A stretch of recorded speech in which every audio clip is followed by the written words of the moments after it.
اعوذ باللہ من الشیطان الرجیم بسم اللہ الرحمن الرحیم اللہم صلی علی محمد و آل محمد باجل فرجہم۔ سٹی آف نالج اکیڈمی سے آپ کی بیب جان آپ کے سامنے حضرت علی اکبر کی یاد لے کر حاضر ہوئی ہیں۔ حضرت علی اکبر رسول خدا کے ہم شکل تھے۔ اتنی شکل ملتی تھی کہ اصحاب رسول جب اپنے پیغمبر کی یاد میں بے قرار ہوتے تو علی اکبر کی صورت دیکھ کر دلوں کی پیاس کو بجھا لیا کرتے تھے۔ وہی منور چہرہ، وہی کشادہ پیشانی، چوڑے شانے اور اونچا قد۔ گو ابھی صرف 18 برس کے تھے مگر چہرے پر غور و فکر کے آثار عمر سے زیادہ ظاہر کرتے تھے۔ بات چیت میں بزرگانہ ٹھہراؤ، ارادوں میں پختگی، کم سخن اور بردبار تھے مگر زبان میں حلاوت اور نرمی تھی۔ جو ایک بار مل لیتا تھا ان کا گرویدہ ہو جاتا تھا۔ اس کم سنی میں مطالعے کا یہ حال تھا کہ بڑے بڑے عالموں سے گھنٹوں تبادلہ خیال کرتے، مباحثوں میں شریک ہوتے، قطعی کوئی تکلف نہ محسوس کرتے تھے۔ نیکی اور پارسائی میں علی اکبر ضرب المثل تھے۔ مطالعے سے جو وقت بچتا وہ چچا عباس کے ساتھ فن سپاہگری، شاہ سواری اور فوجی تربیت میں صرف کرتے تھے۔ لاتعداد دوست تھے۔ قرآن اتنا ازبر تھا کہ بے تکان غلطیاں درست کر دیا کرتے تھے۔ ایک بار یزید کے دربار میں ذکر ہو رہا تھا کہ عربوں میں سب سے زیادہ مکمل انسان کہلانے کا کون مستحق ہے؟ تو کسی نے کہا وہ رسول کے نواسے کے فرزند علی اکبر ہیں۔ دوسرے نے کہا وہ تو ابھی لڑکا ہے۔ کہا لڑکپن میں یہ حال ہے کہ اچھے اچھے سیاستدانوں کو طاق میں بٹھا دے۔ یزید نے کہا ان سے بات چیت کی جائے۔ جب ان سے بات چیت ہوئی تو بہت مرعوب ہوا۔ کہنے لگا تم جیسے لائق انسانوں کو ملک کی ضرورت ہے۔ تم جیسے لائق انسانوں کی تو ہمارے ملک کو ضرورت ہے۔ تم دمشق آ جاؤ، جو بھی عہدہ چاہو سنبھال لو، تمہیں کل اختیارات حاصل ہوں گے۔ اس میں یزید کی ایک مصلحت بھی تھی، وہ ایسے خطرناک، یعنی اس کے لیے جو خطرناک تھا، انسان کو حسین سے الگ کرنے میں کامیاب ہو جائے تو یقیناً حسین ابن علی کی صف میں شگاف پڑ جائے گا۔ مگر علی اکبر نے بلانے والے کو بڑی حکمت سے ٹال دیا۔ مجھے ابھی اپنے والدین کی سرپرستی کی ضرورت ہے، مجھے ابھی بہت کچھ سیکھنا ہے۔ امام بھی انہیں خاص طور پر بہت چاہتے تھے، بہن بھائی بھی بہت عزیز رکھتے تھے۔ سکینہ اور صغرا میں تو بھائی کے اوپر اکثر بحث ہو جاتی تھی کہ واہ جی واہ تم چچا عباس کو لے چکے، اب ہمارے بھیا پر بھی نظر ہے۔ فاطمہ صغرا اکثر مسکرا کر کہتی ہاں چچا جان بھی ہمارے اور بھیا بھی، سب ہمارے ہیں۔ سکینہ ضد کہتی نہ بھیا ہمارے ہیں اور نہ تمہارے، وہ تو پھوپھی جان کے ہیں۔ فاطمہ کبریٰ دونوں کو سمجھاتی اور تھے بھی علی اکبر پھوپھی کے، اپنی اولاد سے زیادہ سمجھ کر پالا تھا۔ ذرا سا ان کے سر میں درد بھی ہو جاتا تو سارا گھر سر پر اٹھا لیتی۔ علی اکبر بھی انہیں ماں سے کم نہیں سمجھتے تھے۔ جب علی اکبر پیدا ہوئے تو زینب بنت علی ابھی ماں نہیں بنی تھی، مگر مامتا کلیجے میں اتنی بھری تھی کہ بھاوج کی گود سے لے لیا، ہر دم اپنے پاس رکھتی، بس دودھ پلانے کو دم بھر کو ان کے پاس لے جاتی اور پھر لے آتی۔ ماں ہنس کر کہتی میں تو ان کی دودھ پلائی ہوں، ماں تو زینب بی بی ہی ہیں۔ اپنے پاس ہی سلاتی، خود اپنے ہاتھوں سے نہلاتی، نئے نئے کپڑے سی کر پہناتی، بال سنوارتی، آنکھوں میں سرما ڈالتی، پھر ان کے پیارے پیارے ہاتھ پیر چوم کر کہتی نہیں بھابھی میں تو ان کی کھلانے والی ہوں، ماں تو تم ہی ہو، پر بڑے دل والی ہو کہ مجھے دے دیا ہے۔ علی اکبر ایک کھلونا تھے، زینب کے دل کا بہلاوا۔ پہلی مامتا انہوں نے انہی پر نچھاور کی تھی۔ ابتدائی تعلیم بھی انہی کی زیر نگرانی ہوئی۔ ان کی شادی کا بڑا ارمان تھا۔ جب وہ بڑے ہوئے، ان کی نظر میں ابھی تک کوئی بہو بننے کے لائق نہیں جچی تھی۔ گھنٹوں شادی کی باتیں کر کے دل بہلایا کرتی تھیں۔ عباس ابن علی کی شہادت کے بعد امام حسین علیہ السلام کی موت کے درمیان اب صرف علی اکبر باقی بچے تھے۔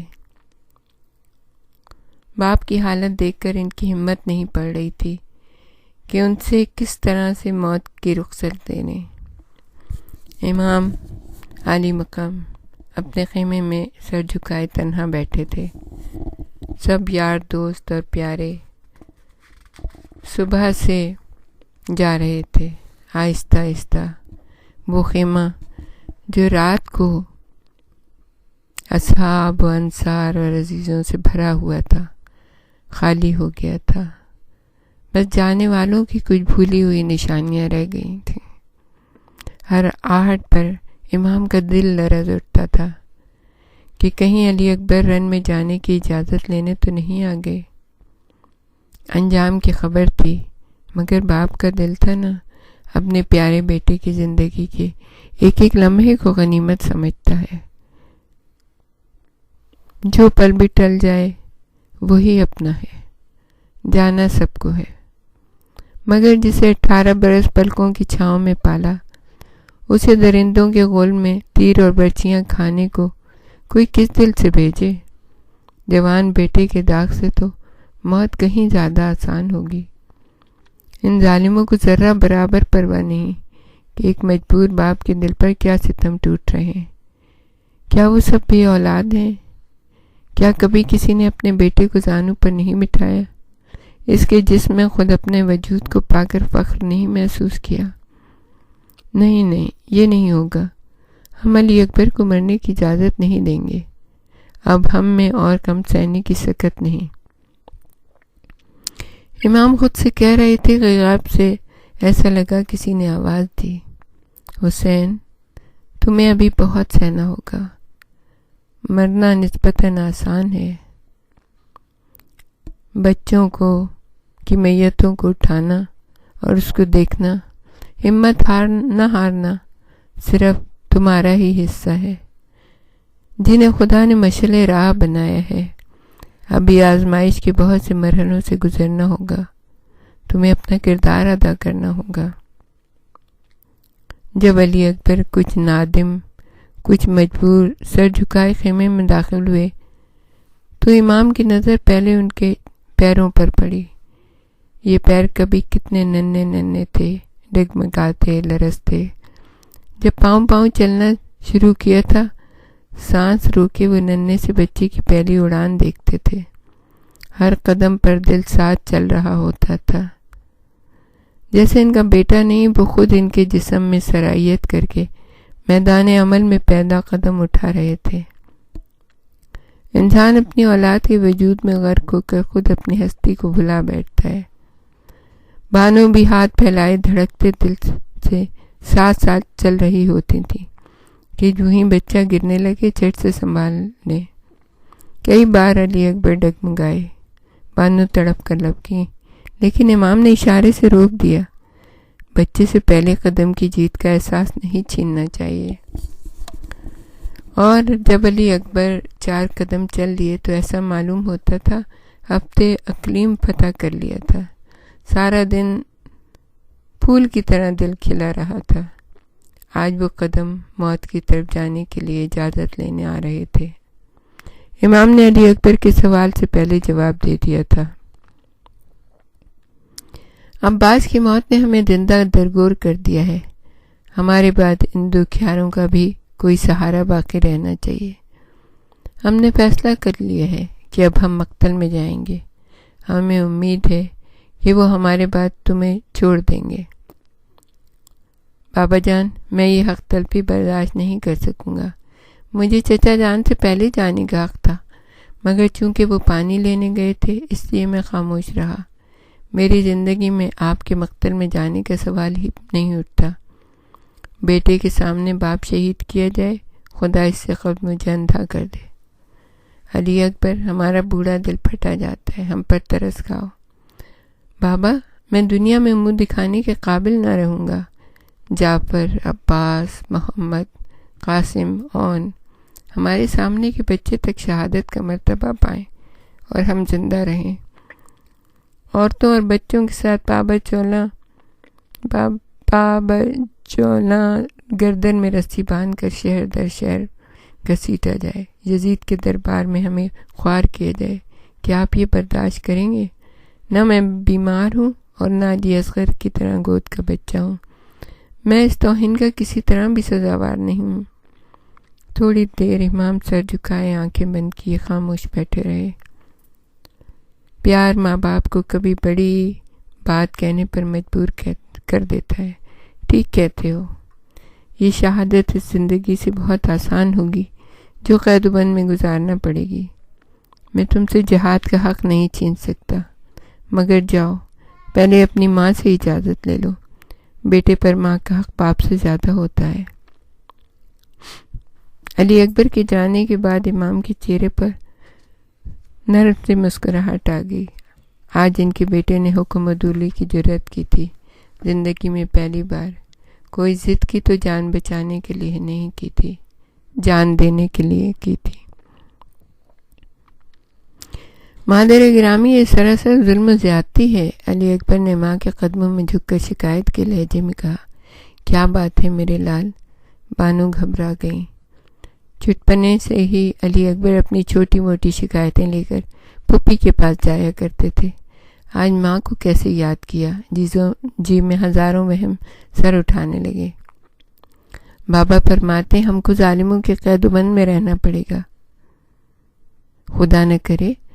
توبہ بچے، یہ بھی کوئی مذاق کا محل ہے؟ تمہارے بابا نے آج تک کبھی کسی کی حق تلفی نہیں کی، وہ اپنے فرزند کے لیے ایسی بات کیسے کہہ سکتے ہیں؟ میں نے آج تک ان کی زبان سے کوئی غیر منصفانہ اور بیجا بات نہیں سنی۔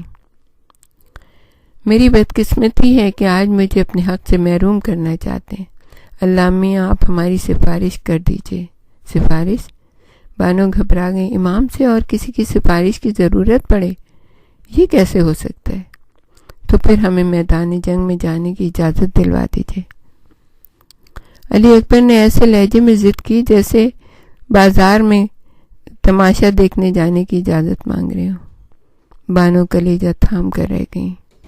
علی اکبر نے کنیکیوں سے انہیں دیکھا۔